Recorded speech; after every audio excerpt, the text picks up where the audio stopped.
Mr. President, would you care to comment for the press about the takeover, the enforced takeover of power by General Suharto in this country? What? Well, we've been led to believe that you were forced to surrender your power. Huh? Crazy. I know.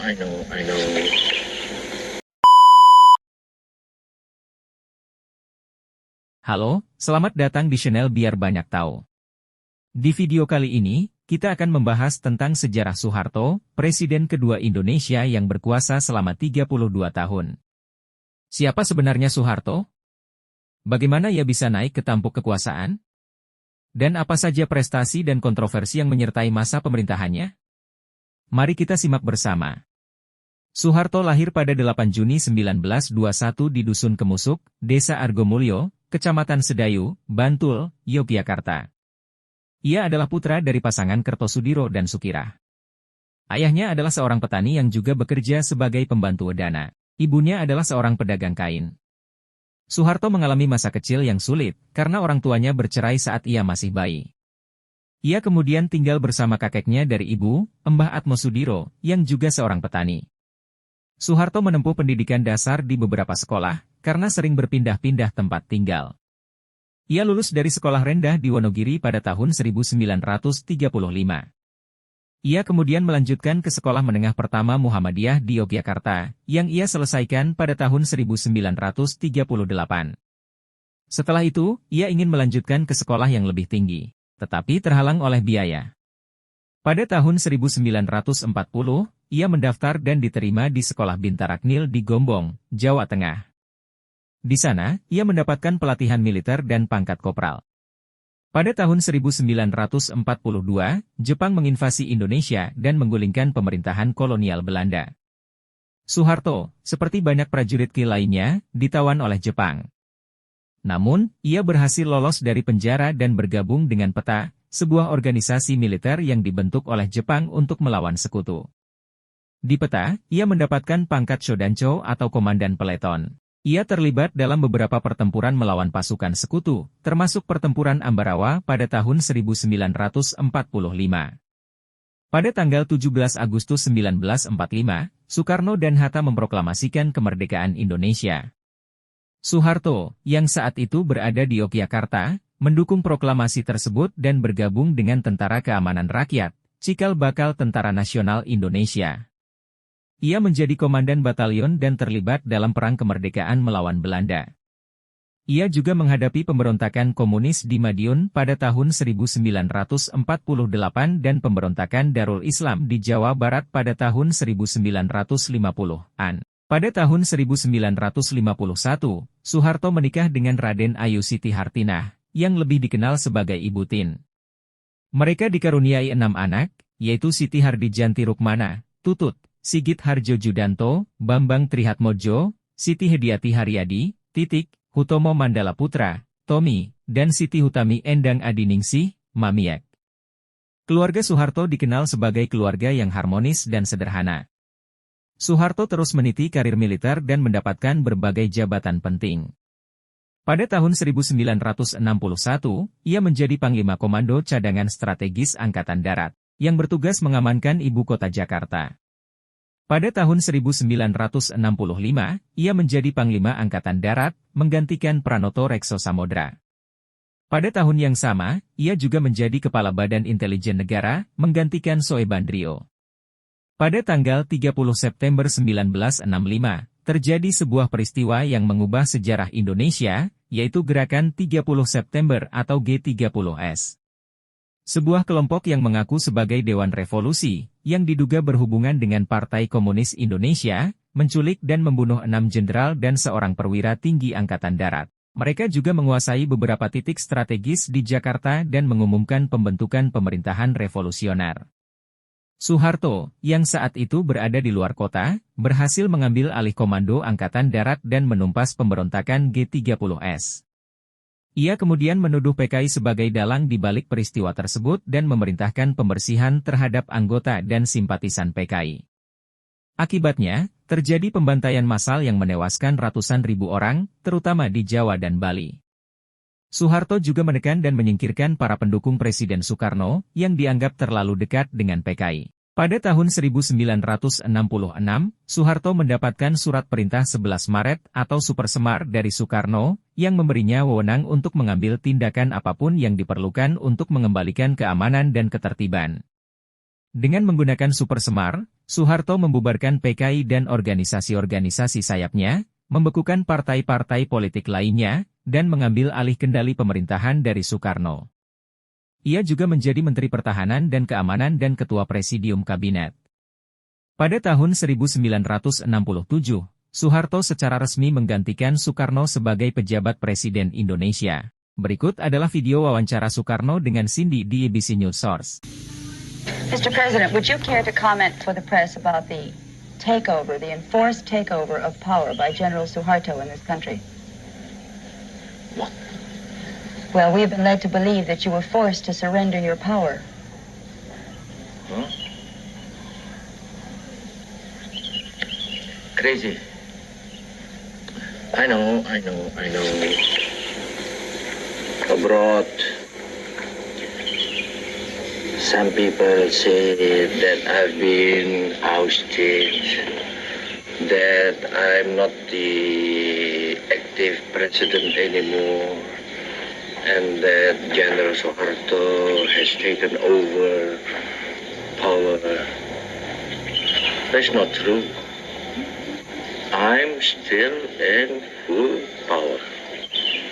What I gave to General Soeharto the 11th of March, 11th this month, that was just an order to look after the security in Indonesia, that nothing happened which can disturb peace and quiet, which can disturb the security of the revolution, which can disturb the smoothness of government, which can endanger my physical and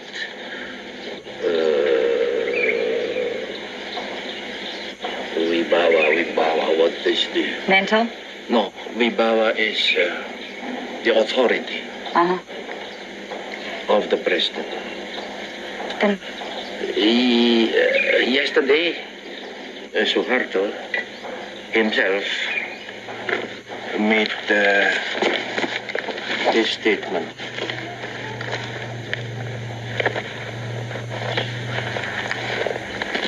Where is the English? the English? Yes, I will do it.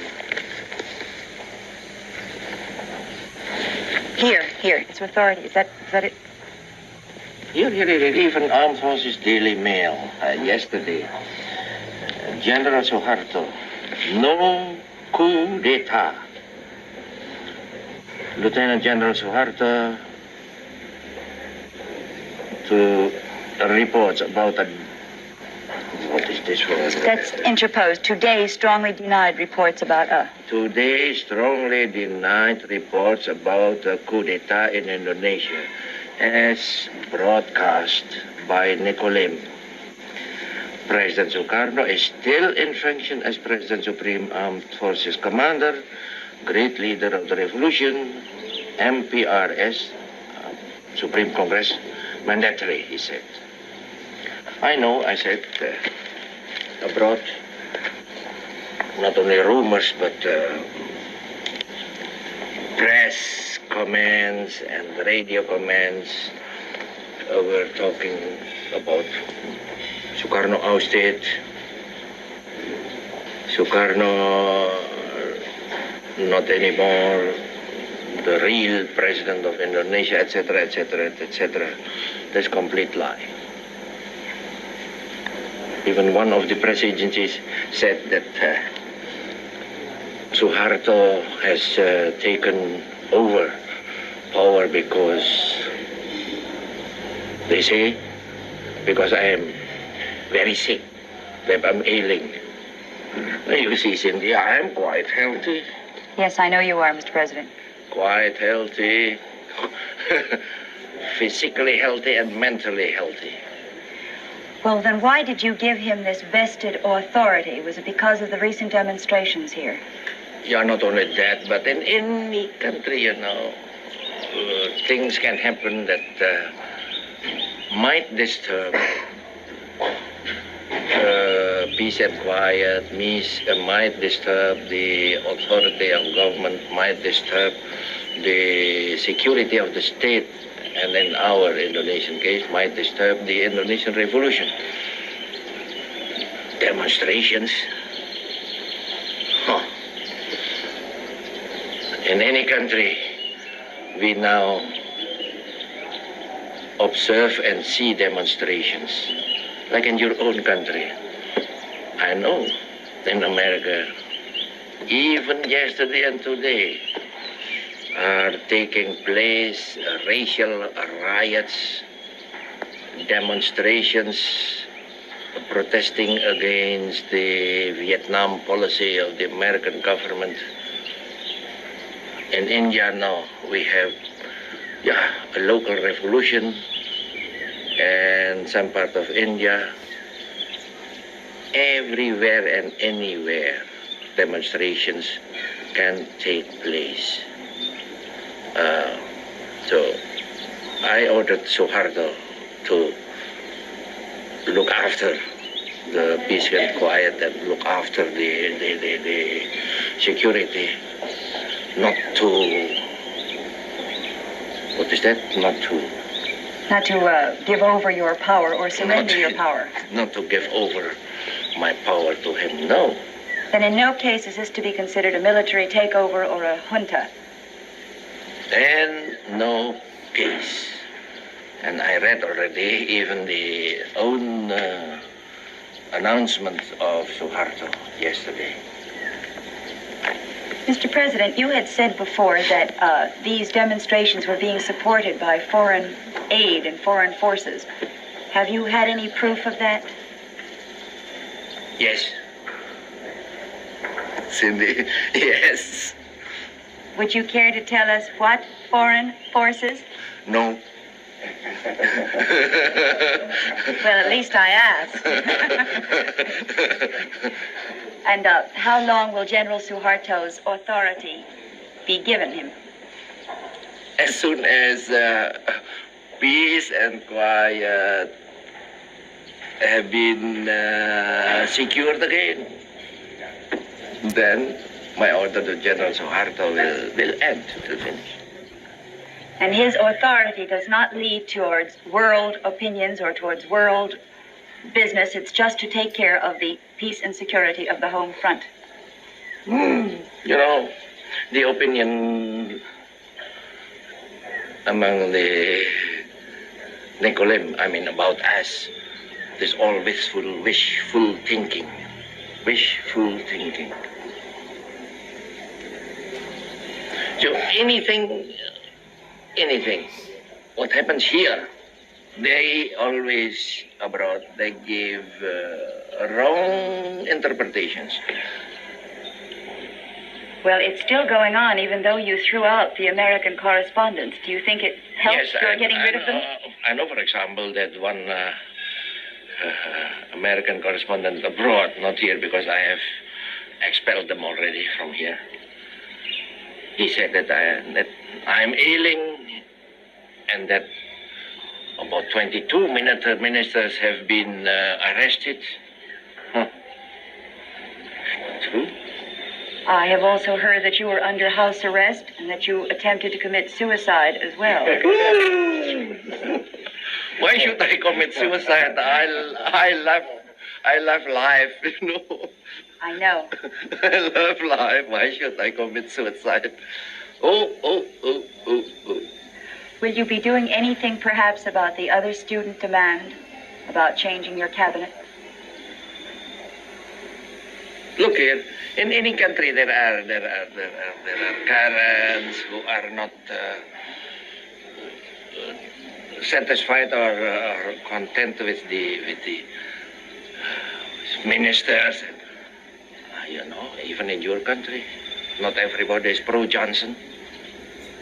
In the Philippines, not everybody is pro-Marcos or pro this minister or pro that minister.